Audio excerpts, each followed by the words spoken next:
So you've been in the House for 7 different presidents. Let's go through those presidents. Give me kind of a brief description of what your impression of with them. So we start with Jimmy Carter. Well, Jimmy Carter was a very nice and honorable man, but I think he was in over his head. And I think that's one of the reasons why I lost to Reagan.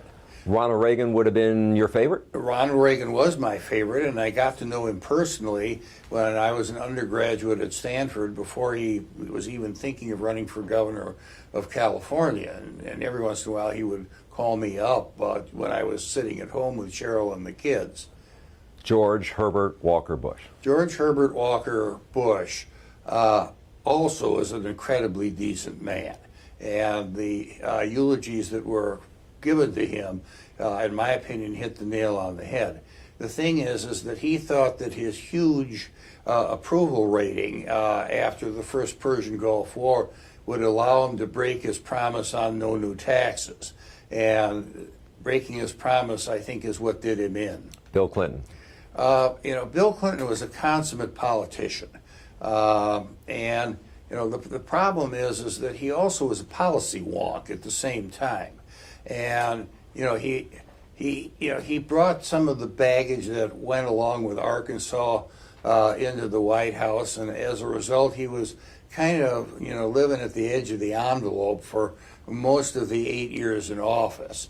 And if he had played it straight, I think he would have gone down as a very significant president rather than the second president in history who was impeached by the House. George W. Bush. George W. Bush ended up treating a lot of people at arm's length. And Vice President Cheney was a big advocate of the unitary presidency, where the president basically could kind of rule by decree, which anybody in Congress would disagree with. I worked with George W. Bush extensively on the Patriot Act. He didn't want to have a sunset, and I was insistent on that.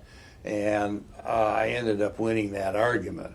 And it isn't easy to beat a president, particularly one of your own party. But the Patriot Act has been restricted, quite a bit as a result of the sunsets and the fact that we were able to do oversight. Barack Obama.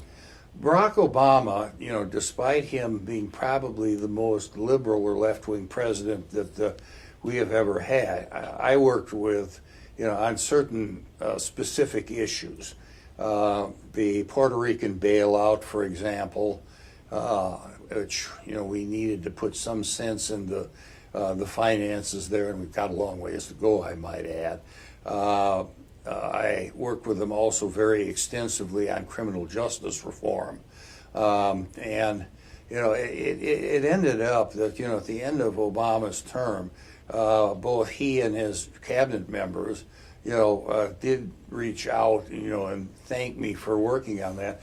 But I didn't make him any more conservative, and he didn't make me any less conservative. And we talked a little bit about it, but Donald Trump. Well, again, Donald Trump has probably used the bully pulpit of the White House more effectively than any of his predecessors. And people talk about tweeting. He's got 55 million followers on Twitter, and I think that the New York Times and the Washington Post, between them, don't have more than 250,000 readers every day. So he is able to use the Twitter account, one, to get his side of the story off to his supporters quickly in 240 characters or less, and also when something is coming up that he doesn't like, he certainly changes the national debate, because when he tweets something that's controversial, then the mainstream media has decided that they have to respond to him.